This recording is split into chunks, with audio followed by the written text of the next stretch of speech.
Assalamualaikum. Salam.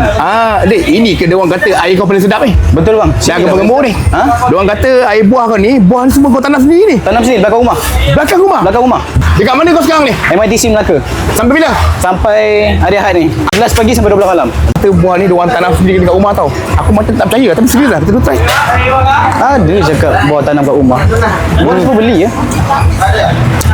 First time aku minum air mangga yang rasa masam-masam manis. Serius, dia punya masam tak terlalu kuat sangat tau.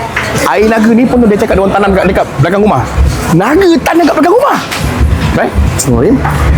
Ni buah naga buah aku beli. Macam mana?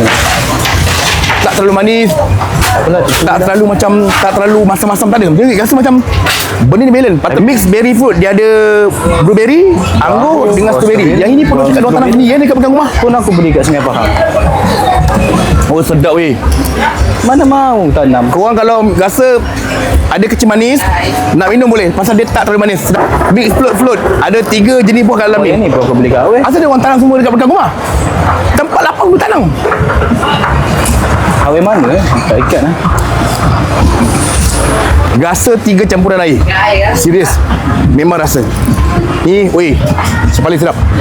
Honeydew. Honeydew ni buah yang paling susah yang aku nak jumpa. Pun dia cakap dia tanam kat belakang rumah. Beli kat kedai baju. Macam mana ni? Rasa rayaku. Rasa macam teh Thailand tau. Tak bersakat. Tapi tak ada rasa macam teh Thailand tapi sedap. Honeydew dengan teh Thai lain tau. Tapi yang ni paling sedap. Dah minum tu balik lah. Buat apa ni?